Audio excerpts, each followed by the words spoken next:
Julgados e comentados. A jurisprudência sob a ótica do Ministério Público. Uma produção Ministério Público do Paraná.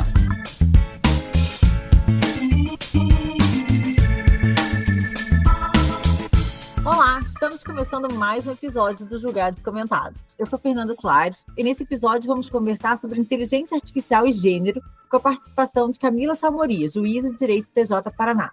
A promessa de eficiência e celeridade trazida pela inteligência artificial é inegável. Contudo, essa automatização suscita debate sobre os riscos de uma replicação de vieses discriminatórios já existentes em nossa sociedade, como o de gênero.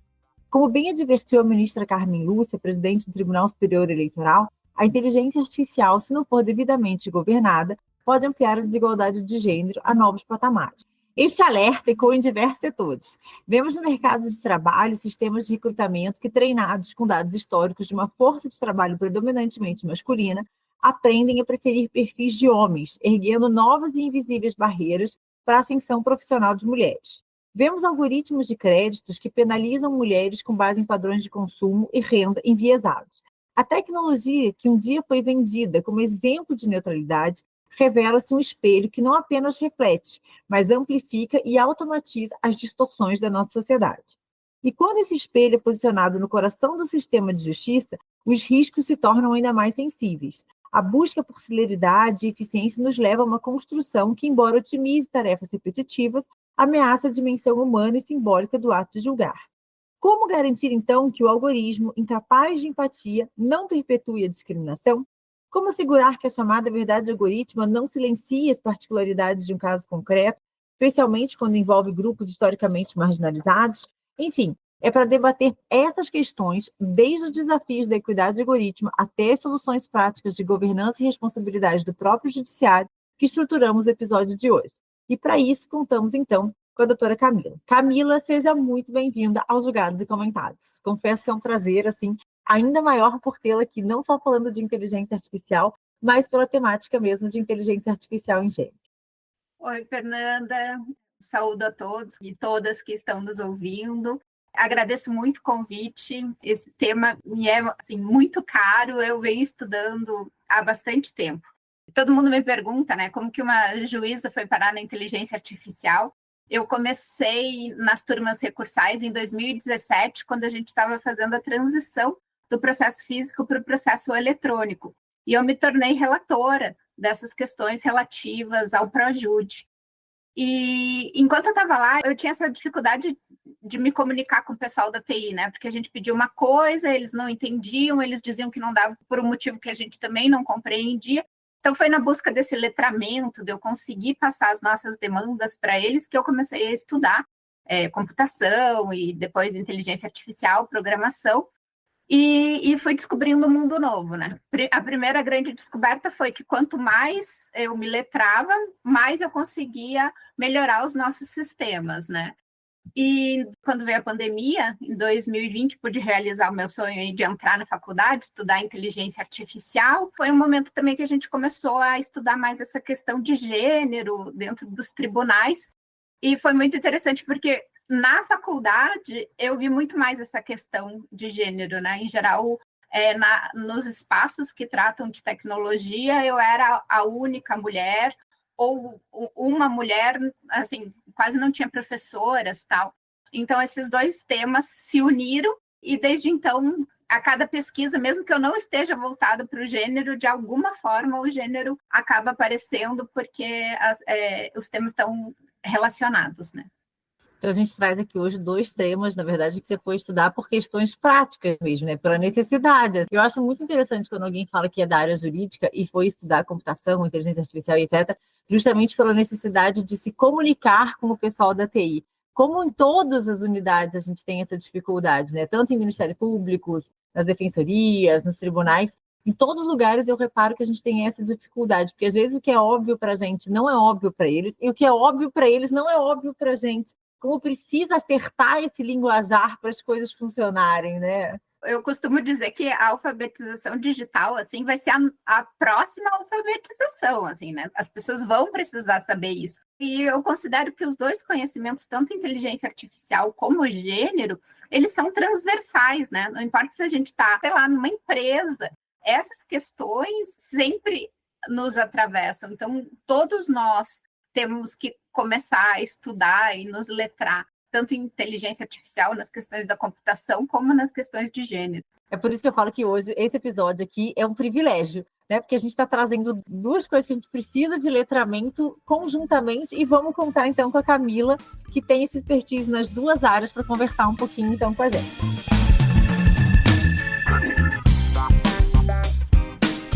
Então, Camila, vamos lá. Olha só, a discriminação algorítmica de gênero não é um problema novo, mas sim uma velha conhecida em novas roupagens. Casos emblemáticos, como o sistema de recrutamento da Amazon, que penalizava currículos femininos, ilustram como a inteligência artificial pode aprender, né? Vamos falar esse aprender aqui entre aspas, e acabar perpetuando preconceitos sociais pré-existentes. Esses algoritmos treinados com dados históricos acabam por espelhar um passado já de desigualdade, questionando a afirmação de que a tecnologia seria inerentemente neutra. Nesse contexto, considerando que o algoritmo da Machine Learning aprende a partir de dados que refletem nossa estrutura social, de que maneira a discriminação do gênero, já tão arraigada em nossa sociedade, pode ser evitada, então, no sistema de inteligência artificial? De que modo é uma boa pergunta, né? Nós estamos construindo essa solução, eu acho. Mas, para entender um pouquinho mais do problema, a questão é que eu sempre falo que é importante pensar como a inteligência artificial funciona, né? Tudo no computador é binário, né? É 0 e 1. Então, ainda que nós estejamos hoje trabalhando com ChatGPT, Gemini e todos os sistemas de inteligência artificial e modelos de inteligência artificial, eles lidam com 0 e 1. Então, eu vou pegar toda uma programação lá atrás que transforma palavras, que transforma contextos. Tudo isso é transformado em número para o computador, em programação em 0 e 1. Ele faz cálculos matemáticos, cálculos estatísticos, e através desses cálculos estatísticos que saem também binários, né, 0 e 1, isso é decodificado e volta para a gente como texto. Então, quando eu estou perguntando alguma coisa para o ChatGPT, eu pergunto, ele transforma em números, responde em números, transforma de novo em texto e me dá essa resposta. Então, o algoritmo, ele não valora o que está ali, ele faz cálculos estatísticos, mesmo para elaborar um texto. Então, como que ele faz isso? Para ele calcular estatisticamente, ele precisa de dados, e os dados que nós temos são dados históricos. Então, a gente vai pegar dados lá do passado para dar uma resposta para o futuro. Por isso que a gente diz que a inteligência artificial é preditiva, ela prediz, porque ela olha os dados do passado e prediz o que vai acontecer no futuro através de um cálculo estatístico. O problema está nos dados do passado, que são as discriminações nossas, né? Então, um exemplo que eu gosto de dar é do empréstimo bancário.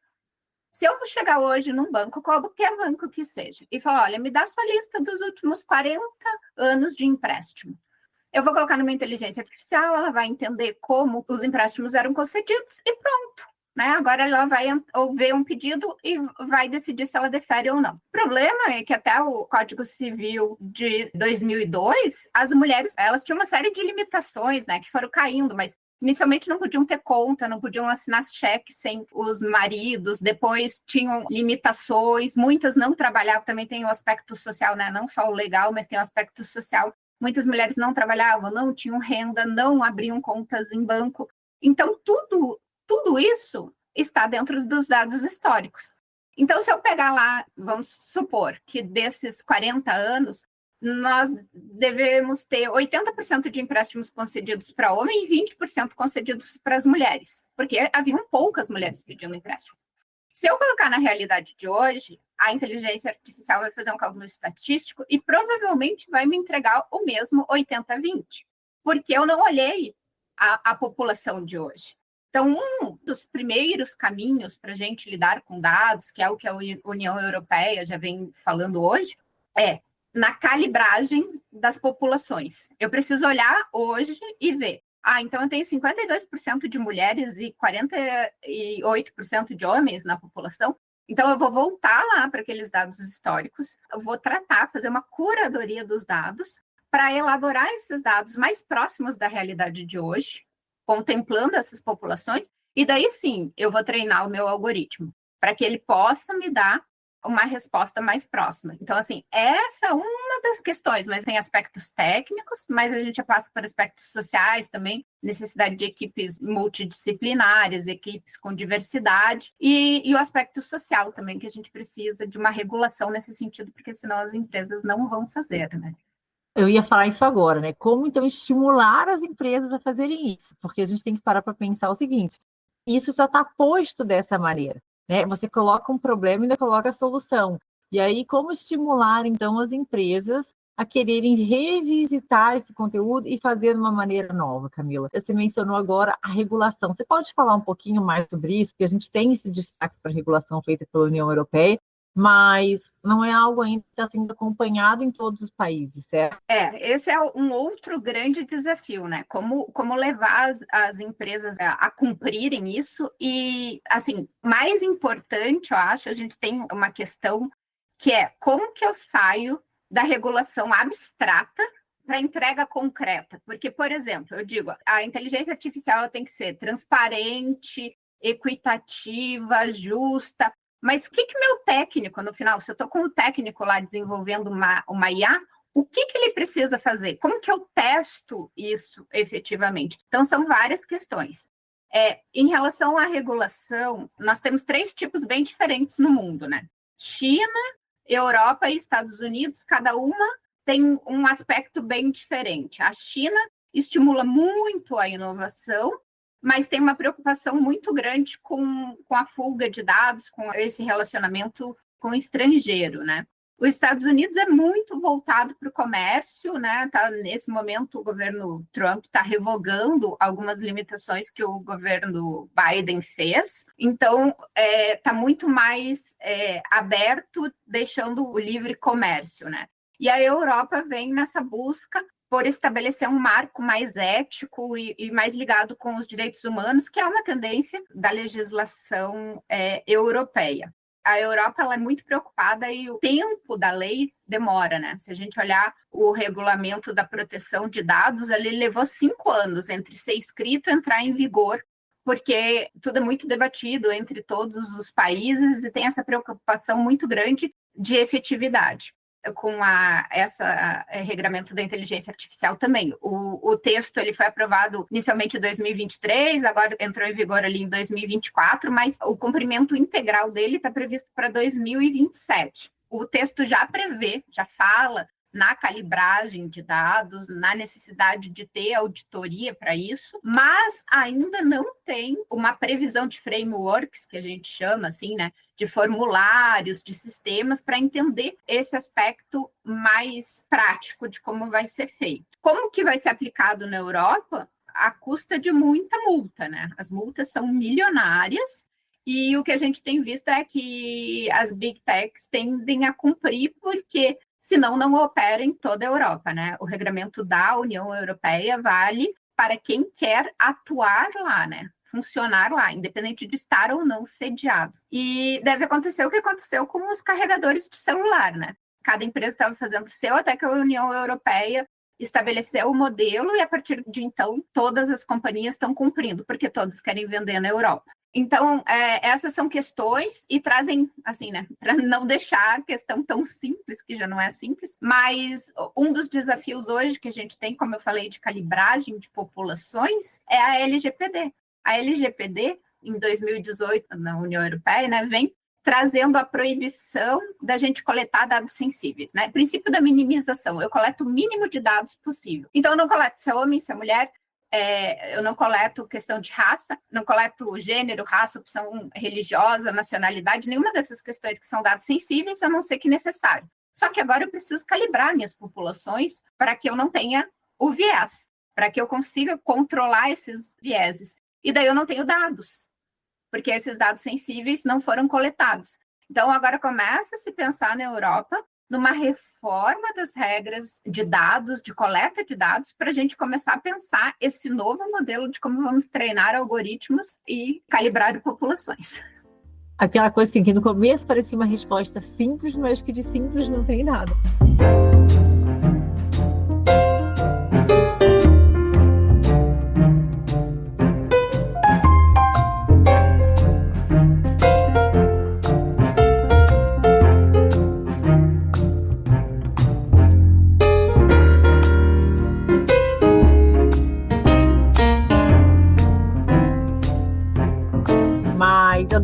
panorama que você trouxe para a gente da regulação, e agora eu queria que a gente falasse um pouquinho mais, assim, da aplicação da inteligência artificial dentro da nossa temática de viés de gênero e aqui com o judiciário. Então, assim, por que esse tema nesse momento? Porque essa aplicação da inteligência artificial em funções decisórias centrais no judiciário, ela tem levantado preocupações que transcendem o viés algorítmico.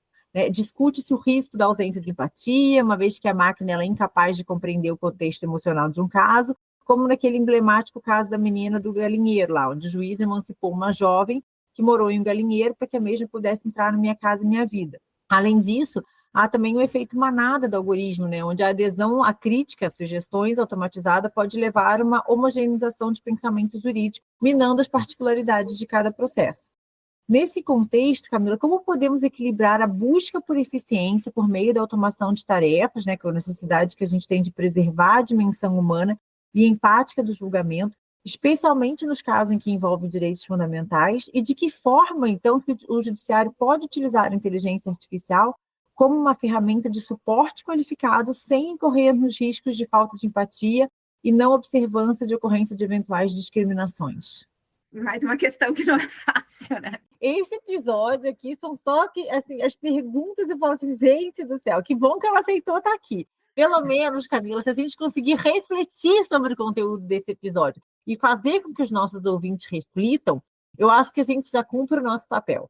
O simples fato de você explicar aqui que o algoritmo é preditivo e etc., já logo no começo, isso já traz uma luz que a maioria das pessoas, eu acredito que não tinham essa consciência.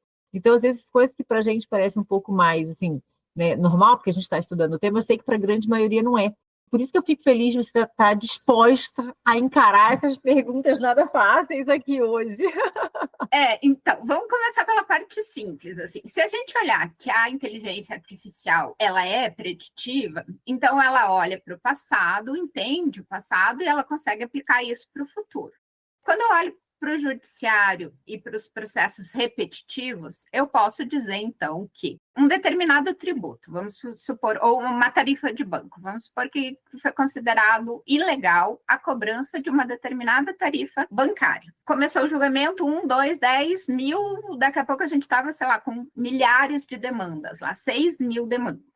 Na nossa prática anterior, sem nenhuma ferramenta de inteligência artificial, o magistrado teria que, em cada um desses processos, analisar a petição inicial, que muitas vezes é escrita pelo mesmo advogado, então é muito parecido, mas ainda assim, ele teria que ir lá, olhar essa petição inicial, resumir, olhar a petição do banco, que quase sempre é igual, resumir, e daí elaborar a sentença a partir daí, num trabalho repetitivo. Às vezes, quando a gente fala só isso, as pessoas pensam, não, mas espera aí, é para isso que o Poder Judiciário está aí, é para isso que o juiz está aí, ou se fosse o Ministério Público fazendo pareceres, só que não é só isso. No meio de tudo isso, tem a menina no galinheiro. No meio de tudo isso, tem outros processos que não são demandas repetitivas e que precisam ser estudados. Então, isso tomava um tempo, toma ainda, um tempo nosso, para decisões que são parecidas, porque já a petição inicial, a contestação, toda a discussão é a mesma. Então, esse seria o panorama ideal, o caso ideal de se utilizar a inteligência artificial, porque ela vai conseguir olhar para o passado, olhar lá, é a mesma petição inicial, é a mesma contestação, os argumentos são os mesmos, então eu vou usar a mesma decisão. E isso que o magistrado, o assessor, quem fosse fazer, levaria 1 hora, 2 horas, 3 horas, a inteligência artificial consegue fazer em minutos. E consegue fazer muito mais bem feito do que o ser humano, porque não vai ter erro, não vai ter erro de português, não vai ter todas essas questões. Não vai ter o copia e cola errado, colar alguma coisa no meio que não era. Então, isso facilita. Por outro lado, para a justiça, também facilita, porque nós vamos ter esses 6 mil processos provavelmente julgados iguais, ou pelo menos para o mesmo magistrado julgados da mesma forma. Então, a gente consegue uma segurança jurídica. Aí é o caso clássico que todas as pecinhas do Lego se encaixaram e deu tudo certo. Os problemas começam a surgir quando, por exemplo, na petição inicial, não é só essa tarifa, é a tarifa, vamos supor que fosse um seguro, Mas é o caso da Dona Maria, e o caso da Dona Maria é diferente. Então, daí a gente já começa a ter que pensar numa inteligência artificial que consiga sinalizar que aquele processo desvia do padrão. E essa questão ainda não foi enfrentada. Porque se depender da inteligência artificial, que daí ela faz um cálculo estatístico, a gente está falando assim, olha, quando tem muito dado, o cálculo estatístico dela vai ser, sei lá, vamos colocar 98%. Mas se ela não tiver o modelo dela, vai procurando, vai baixar lá para 68%, por exemplo. E se essa saída que ela trouxer for no 68%? Quando que eu sei aonde que meu cálculo estatístico da resposta é válido? E, por fim, tem os modelos muito fora da curva, né? Que é a tentativa de usar a inteligência artificial quando eu não tenho uma base de dados. Vamos supor um outro tipo de demanda, mas com populações quilombolas, com pessoas indígenas, com mulheres ribeirinhas. Será que eu tenho dados suficientes, e não apenas dados, porque eu tenho processos, mas será que esses meus processos estão estruturados, que a gente chama, identificados, de forma que a inteligência artificial consiga dizer, olha, quando eu julgo população ribeirinha, eu julgo assim, e quando eu julgo a população da cidade, eu julgo assim? Então, são essas questões que a gente precisa pensar, e esse pensamento tem que estar lá no desenvolvimento, porque a gente vai ter que testar o que a gente está desenvolvendo para saber o que funciona e o que não funciona, onde colocar amarras para segurar esse meu cálculo estatístico e eu ter uma previsibilidade maior, ou seja, uma chance de erro e alucinação. O que a gente chama de alucinação é natural da inteligência artificial, né? Ela é feita para dar uma resposta, ou seja, para dar uma resposta dentro de um cálculo estatístico. Então, se ela tiver 100%, ela vai dar a resposta com 100%. Mas se ela achar lá 44%, ela vai. Eu deixo o desafio aí para quem está nos ouvindo. Pergunte para o ChatGPT, para Gemini, para inteligência artificial, qual que era o funk que o Pedro Álvares Cabral gostava de ouvir. Provavelmente agora, ela já está um pouco melhor treinada, ela vai entender que você está sendo irônico, mas ela mesmo assim vai responder. E ela, em geral, inventa e traz um trecho da letra da música, do funk que o Pedro Álvares Cabral ouvia. Então, isso é o que a gente chama de alucinação. Ela não tem dados, o cálculo estatístico dela está lá embaixo, mas mesmo assim ela vai trazer uma resposta. E no judiciário, um pouco da regulação, da nossa preocupação, tem que ser testes e segurar esse cálculo estatístico. Mas utilizar a inteligência artificial para liberar o magistrado, o promotor e até os advogados que estão usando, para que o seu tempo não seja consumido nessa ação de massa e que ele possa dedicar esse tempo, que agora a inteligência artificial é uma ferramenta que pode nos ajudar, para analisar esses processos mais complexos e esses processos que precisam, sim, da empatia, da escuta humana e do entendimento dos contextos. E para isso, né, Camila, para ajudar nesses processos que são de massa, que são a nossa grande realidade do dia a dia, que é o volume, né? Isso aí é o grosso que a gente tem, ela realmente é muito útil, né? Então, na verdade, assim, a partir disso que você está falando, eu acho que dá para a gente concluir assim, de que ela traz sim um ganho, né? Porque assim, a gente deixa essas pessoas, né? Os juízes, promotores, advogados, eles vão ter mais tempo para se dedicar àquelas causas que realmente necessitam de atenção, uma vez que aquelas, né, que são mais repetitivas, mais gerais, assim, a inteligência artificial pode nos ajudar com efetividade. Com certeza, Fernanda. Eu acho assim que, na verdade, tem dois grandes momentos. O primeiro momento é esse: nós utilizarmos a inteligência artificial para essas ações de demanda. Mas eu acho que a gente ainda não percebeu que a inteligência artificial é uma ferramenta muito maior do que isso. Acho que a gente ainda está usando um foguete para ir de Curitiba a Brasília, entendeu? Para fazer uma ponte aérea. Porque a gente poderia muito mais e uma visão mais alinhada, porque me parece, hoje a inteligência artificial virou muito assim, qual é o prompt, né? Mas qual é o prompt? Como se fosse simplesmente pegar um prompt e resolver, sem olhar a diferença de cada um dos sistemas, assim, porque eu converso sobre isso, eu sou chamada para alguns projetos muito interessantes, assim, e dois que eu estou trabalhando agora no meio é inteligência artificial com justiça restaurativa e inteligência artificial, que também é parecido, mas com conciliação. Daí falo, gente, mas peraí, conciliação E justiça restaurativa não tem nada a ver com inteligência artificial. Não vai ter um prompt que vai fazer justiça restaurativa. E realmente, não vai ter um prompt que vai fazer justiça restaurativa. Mas se eu olhar o que é a justiça restaurativa, quais são os objetivos dela, eu consigo olhar que a IA pode ser uma ferramenta que pode me ajudar. Ela pode, por exemplo, estudar todos os casos de justiça restaurativa, lá os dados históricos que a gente tem, e agora olhar para esses meus processos e me apontar quais seriam os melhores processos para eu levar para um círculo. Quais seriam os melhores processos que, de repente, um círculo não seria o primeiro passo, que eu teria que trabalhar uma questão, talvez, de mediação ou trabalhar alguma outra questão antes. Ela poderia trabalhar com os resultados, né? Eu tenho um resultado melhor do que outros, o tamanho do círculo, a situação das pessoas, enfim, são N fatores, porque quando a gente fala assim, o ChatGPT trabalha com trilhões de parâmetros. Essa é outra visão que eu acho que às vezes é difícil de captar, né? Dimensões e parâmetros. Mas seria mais ou menos pensar assim, ó.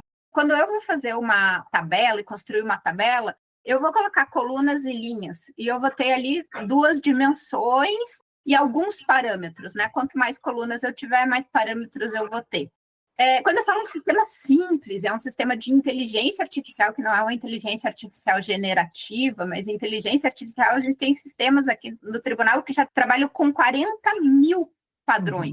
Seriam 40 mil linhas e colunas lá de dados coletados em fração de segundos. Então, imagina como seria um sistema olhando para isso.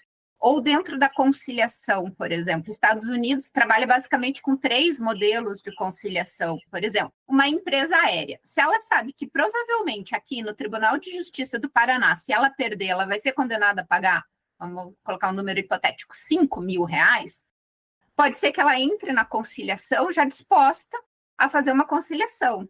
Agora, pode ser que para a pessoa física, se ela tiver acesso a esse número, não faça diferença a conciliação para ela. Então, saber quais dados você dá para cada uma das pessoas que estão sendo chamadas para essa conciliação, como que você trata antes, quais informações se dá antes. Estados Unidos tem no Canadá, um sistema que conversa com as partes separadamente, sem que a outra saiba. Diria, basicamente, para o banco, por exemplo. Banco, você está disposto a pagar 3 mil nesse caso? E daí pergunta para você, você está disposto a receber 3 mil? E com base nessas respostas que não são trocadas entre as partes, ao final ela traz uma proposta de conciliação, que tem uma chance de êxito muito grande, porque ela já fez todo um termômetro. Então, todas essas são potencialidades, exemplos de potencialidades que a inteligência artificial ainda pode vir a nos ajudar no judiciário e que eu acho um degrau que a gente ainda não chegou.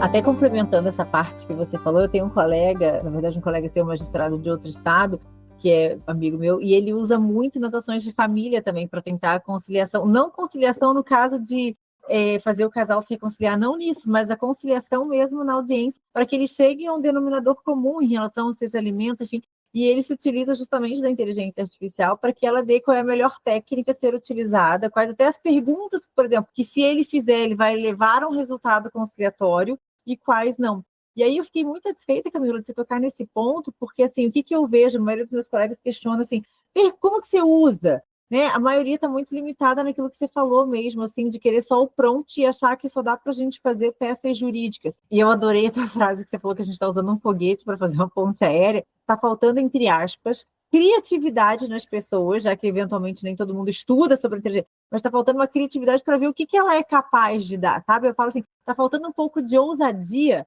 para a gente também perguntar para ela, nessa situação, o que você pode me ajudar? Eu tenho estimulado alguns colegas, eu falo assim, por que você não pergunta para ela? Coloca ali que você é um promotor de justiça, que atua na área da infância, que você vai fazer uma conciliação ou não, o que você vai fazer, o que ela pode te ajudar? Eu falo assim, você vai ficar impressionado com aquilo que ela pode te ajudar, que é muito além do que fazer uma petição. E aí, você tocou nesse ponto, todo mundo só quer saber o prompt, eu falei assim, gente, esquece. Tanto que todo mundo falava assim, engenharia de prompt vai ser a nova profissão. Eu falei assim, eu nem acho, eu acho que isso daqui a pouco já vai ficar para trás, sabe? Eu acho que, assim, a gente vai ter uma facilidade muito grande, cada vez mais, de criar prompts e não vai precisar daqueles tão elaborados, e a engenharia de prompt fica para trás. Nem ia tocar nesse ponto aqui, Camila, mas eu queria só saber até a tua opinião sobre isso, com essa ânsia das pessoas, assim, qual que é o prompt para isso? Você não acha também que corre o risco da gente acabar tendo muitas decisões iguais ou muitas manifestações iguais? Sabe, assim, porque, por exemplo, uma coisa, a Camila utiliza um prompt para determinado procedimento, para determinada ação, por exemplo, vamos pensar assim, para determinado processo, que está de acordo com aquilo que a Camila pensa, com aquilo que ela construiu, concorda comigo? Tem toda a Camila por trás daquele prompt. E aí, a partir do momento que eu vejo assim, todo mundo compartilhando, a gente não corre o risco de daqui a pouco ter sempre uma mesma decisão e até que ela não tenha a cara daquele juiz, por exemplo, que está proferindo, porque na verdade ele está proferindo com o prompt da Camila, e a gente talvez nesse aspecto possa até causar um efeito inverso, né? Ao invés de a gente aproveitar a inteligência artificial, a gente se tornar extremamente repetitivo.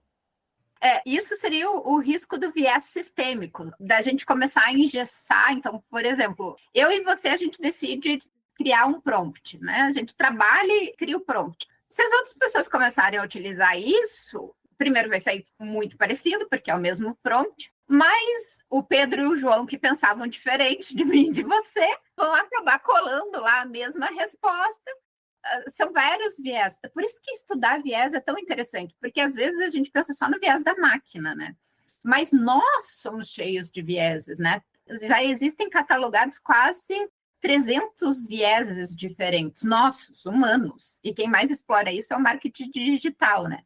Mas aqui a gente está falando de viés sistêmico, de viés confirmatório, de viés da automatização, porque, assim, as pessoas tendem a confiar no que a máquina diz. Então, se a inteligência artificial me disse, tá certo. O da automação, que é um pouco isso, mas também já vou utilizar isso para ser mais célere. O sistêmico, se essa inteligência, né? Se eu e você, a gente cria esse algoritmo e coloca para ser utilizado, sei lá, no MP ou no Poder Judiciário, virou uma ferramenta do sistema, então eu posso colocar ali um viés sistêmico.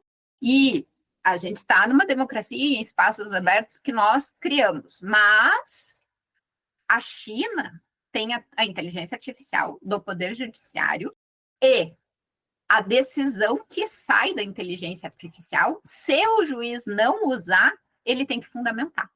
Ele tem que dizer por que ele não decidiu utilizar aquilo. E a inteligência artificial deles foi criada, claro, com uma jurisprudência alinhada ao Partido Comunista. Mas, assim, há um viés sistêmico e ideológico pré-pensado nessa situação. Daí tem várias questões, porque você vai ter que fundamentar, você tem o medo de fundamentar, né? A história do controle panóptico lá, dessa sensação do Big Brother, de estar sendo vigiado.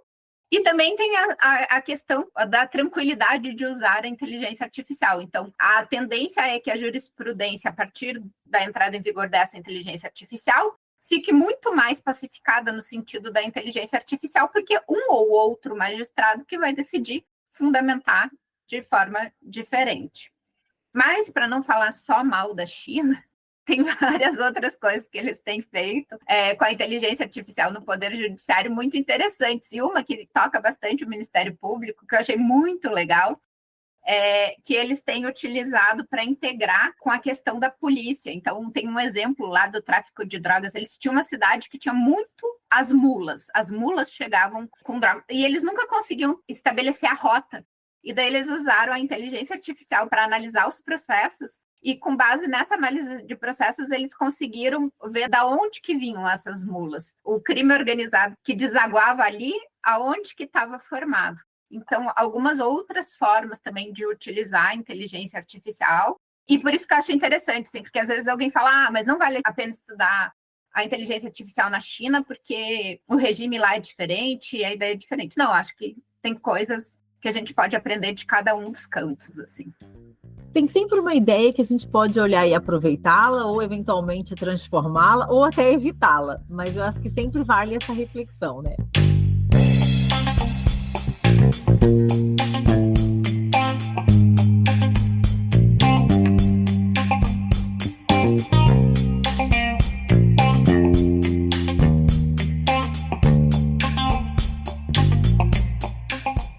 Camila, Uma das teses centrais para o combate ao viés algoritmo é que a tecnologia reflete a sociedade que cria.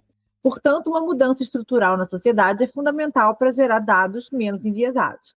Nesse sentido, a Resolução 525 do CNJ representa um marco ao instituir ações afirmativas de gênero para a promoção de magistrados aos tribunais de segundo grau.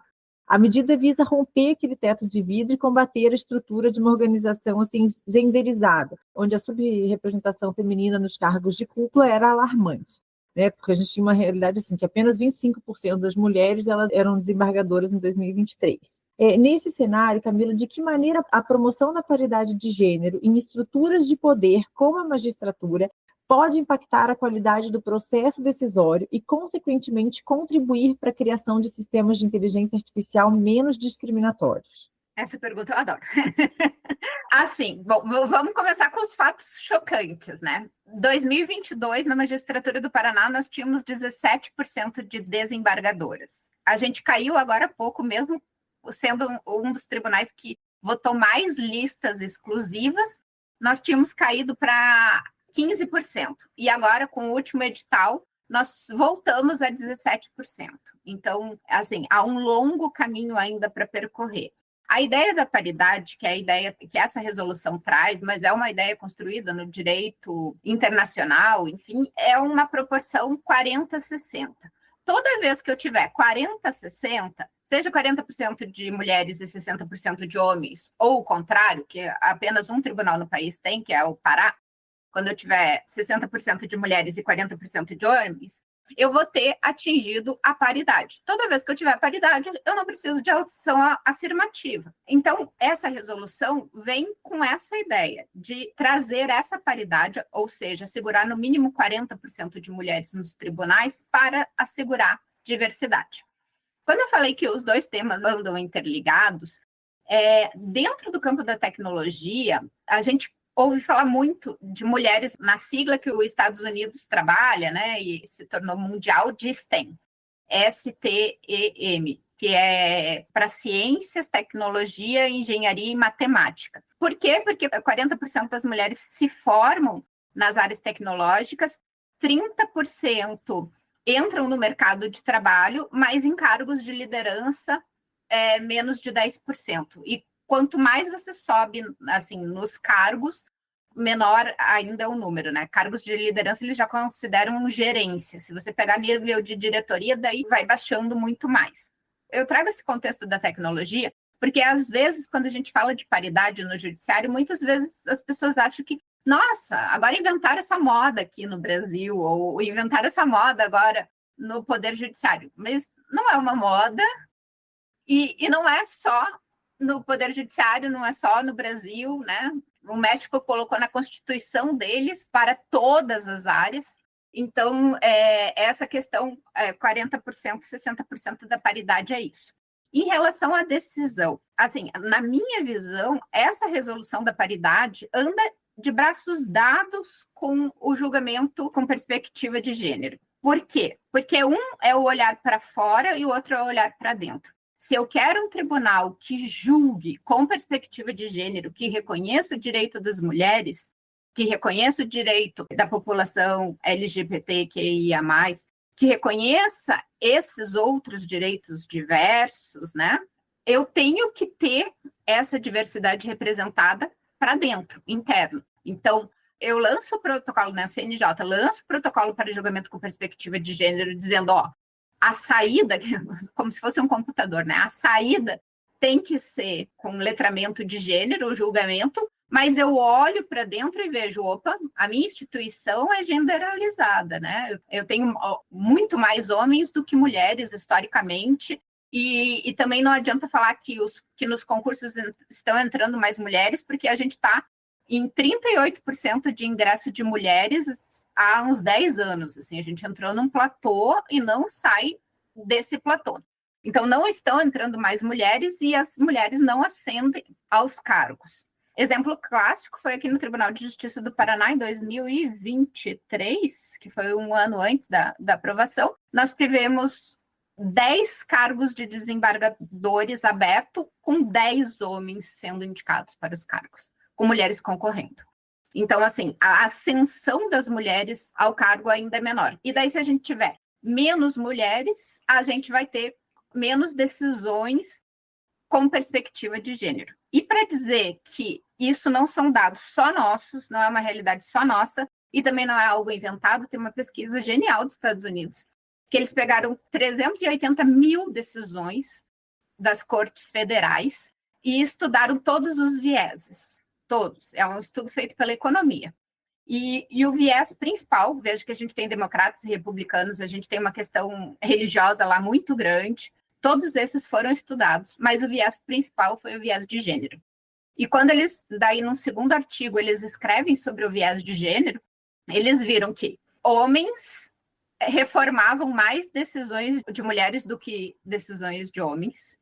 E esses mesmos homens que reformavam mais as decisões de mulheres citavam menos mulheres, ou seja, as doutrinas e jurisprudências que eles citavam eram quase sempre de homens, e quando eles julgavam o direito das mulheres, eles julgavam com um viés, tinha viés de gênero.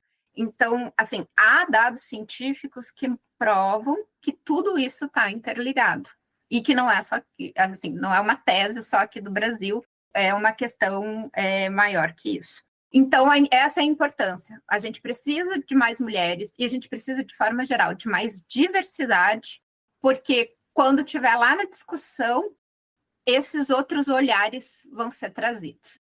E só para complementar e deixar uma dica aqui para o pessoal assistir, tem um documentário ótimo, quem não viu, chama Coded Bias, que estava na Netflix, agora saiu, mas está disponível no YouTube. E é uma pesquisadora, a Joy, uma pesquisadora do MIT, ela é negra, e ela conseguiu detectar um viés no reconhecimento facial em relação a mulheres negras, que reconhecia apenas 68% das mulheres. E só foi possível porque ela estava desenvolvendo, programando, e ela tentou usar e não funcionava, e não funcionava, e não funcionava, e quando ela foi ver, o problema estava lá no banco de dados, nas imagens. E eu gosto de citar esse caso, primeiro porque a pesquisa é genial, o documentário é ótimo, mas porque mostra, porque era uma mulher e porque era negra e estava desenvolvendo, ela conseguiu perceber o problema. Mas esse problema demorou a ser detectado porque nas equipes que não tinham a diversidade, eles não conseguiam ver o erro.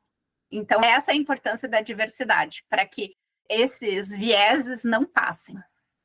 Não, esse exemplo que você trouxe, eu acho que agora veio assim, sabe? Tipo, iluminou qualquer eventual dúvida que alguém poderia ter de que a paridade de gênero ela vai interferir, inclusive, né, no uso da inteligência, como a gente evitar que ela seja discriminatória, não só nos julgamentos realizados, né, normalmente, mas também naqueles que utilizem a inteligência artificial.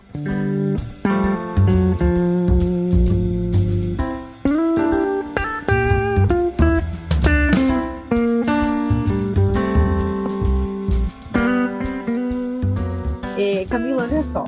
Para além de evitar a replicação de vieses, a literatura técnica também aponta um horizonte ainda mais ambicioso, que seria a utilização da inteligência artificial como uma ferramenta de correção ativa das desigualdades. Pesquisas na ciência da computação alegam ser possível criar algoritmos que aprendam a gerar, entre aspas, assim, representações justas dos dados, ofuscando a influência de variáveis sensíveis como o gênero e a raça para corrigir discriminações sociais já pré-existentes. Essa abordagem se alinha com o espírito do protocolo de julgamento de perspectiva de gênero do CNJ, que conclama a magistratura uma postura ativa para neutralizar estereótipos e desigualdades estruturais no processo decisório humano. Seria possível e desejável transpor as diretrizes do protocolo do CNJ para a própria tecnologia, desenvolvendo, por exemplo, o que poderíamos chamar de um algoritmo de ação afirmativa, ou seja, sistemas que não apenas evitem replicar os vieses de dados, mas também que sejam programados para ativamente compensar essas distorções, promovendo uma equidade de gênero de forma proativa, em vez de meramente espelhar uma realidade social? Seria possível, Camila? Sim, seria possível e sonhável, assim, né? Uma ideia para o futuro. Essa ideia, assim, eu comecei a pesquisar um pouco sobre isso, porque eu estava tendo aula com um professor que foi meu orientador, e ele é professor do MIT. E a gente estava numa conversa, igual a gente está aqui, duas pessoas empolgadas com inteligência artificial e tal, e ele me falou, olha só o que eu criei. E daí ele compartilhou a tela comigo, pegou o Twitter dele e escreveu uma frase de cunho racista, com intencionalidade. E daí ele perguntou assim, o que você acha se eu postar essa frase? Eu falei, não, né? Tá louco? Daí ele falou, mas eu vou postar mesmo assim. E daí ele apertou o Enter. E quando ele apertou o Enter, veio uma mensagem para ele assim, essa frase que você colocou tem uma forte conotação racista. Você quer postar mesmo assim? Gente, na hora que ele me mostrou aquilo, eu pensei no protocolo de gênero. Eu pensei, eu queria ter um botãozinho lá que quando eu fosse colocar enviar a decisão para o Projude, ele me falasse, calma lá, né? Tem um viés. Gente, eu amei isso, eu quero isso, já adorei isso. Porque pode ser de gênero, de raça, né? A Justiça do Trabalho está com outros protocolos, etarismo e tal. Então, a gente tem que trazer isso para cá. Daí foi a partir daí que eu comecei a pesquisar em busca desse tema. E, enfim, achei alguns estudos, assim, Portugal, Estados Unidos, Fiji, aqui no Brasil teve um com a Unicamp, o Tribunal de Justiça de São Paulo, que já mostram a possibilidade, assim, né, dados científicos que mostram, dentro de uma, a gente chama matriz de acurácia, né, saber os falsos positivos, falsos negativos e tal, mas que mostram que esse sistema é possível. E depois disso, eu comecei a fazer alguns testes e algumas oficinas, trabalhando isso com a ajuda do ChatGPT, do Gemini, para ver, porque eles também são treinados com essa análise de sentimentos, né? Então, tudo isso é possível, é desejável, e tem uma história muito interessante que eu vou deixar para terminar aqui, que eu estava contando isso para uma amiga, e daí eu falei, e daí eu criei, né, um promptzinho que eu uso para verificar, e a gente foi conversando sobre isso, e ela estuda gênero, ela é doutora em matemática, dá aula sobre isso. E ela me mandou uma mensagem 2 semanas depois, falando assim, guria, você não vai acreditar, hoje, ela falou, depois que a gente conversou, eu tenho testado, eu coloco a minha decisão lá para ver se tem alguma perspectiva de gênero, se eu posso corrigir alguma coisa. A resposta do ChatGPT foi que eu fui machista em 2 parágrafos. Ela falou, e fui. Quando eu fui ler... Tá brincando, não acredito. Daí eu falei, bom, depois disso está consolidado pela prática. Achei isso incrível. E olha só, pensa, é uma pessoa que estuda temática, né? Que é doutora na temática e ainda assim, em 2 parágrafos, né? Ela foi machista. Como isso ainda está enraizado entre todos nós ainda, né? Ou seja, a gente tem ainda um largo trabalho na temática, e então que a inteligência artificial venha realmente para nos ajudar e quem sabe no futuro muito próximo a gente tenha essa realidade, né? Mas pelo menos eu acho que a gente sai daqui fazendo outras pessoas refletirem sobre essa possibilidade. Eu acho, Camila, que, por exemplo, enquanto a gente não tem uma inteligência artificial que faça real identificação, mas se todo mundo começar a pensar e inserir prompts nesse sentido, para avaliar as suas decisões, as suas manifestações, né? Eu acho que se esse episódio render para isso, Camila, eu acho que a gente já sai daqui com uma grande contribuição, assim.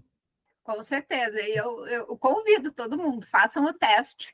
Depois nos contem nos comentários.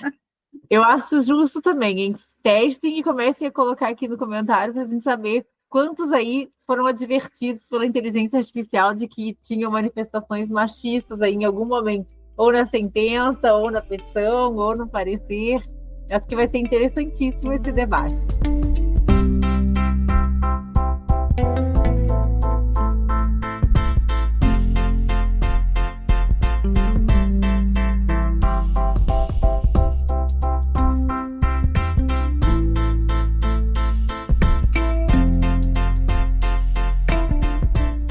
Camila, infelizmente, a gente tem que acabar.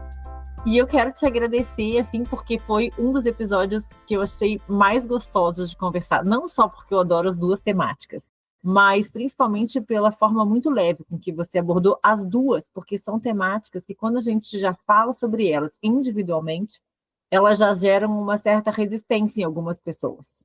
E aí, ter a ousadia de falar sobre as 2 concomitantemente num único episódio, eu falei assim, ou isso aqui vai ser muito bom, ou vai ser muito ruim. E, sinceramente, eu sei que eu sou suspeita por gostar muito do tema, mas eu acho que você trouxe de uma forma tão leve e tão interessante, trazendo, assim, exemplos práticos e conseguem colocar a pessoa que talvez não tivesse o olhar para esse tema, consegue trazer um pouco de luz para ela. Eu não tenho a menor dúvida de que esse episódio vai ser um sucesso. Então, eu quero te agradecer muito E quero desde já assim, deixar esse canal aberto para que a gente possa conversar sobre outros temas. Eu sei que você continua pesquisando inteligência artificial. Tão logo você tenha outros dados, outras informações aí do mundo, né, que a gente possa contribuir e compartilhar aqui com os nossos ouvintes, vai ser um prazer tê-la aqui de novo.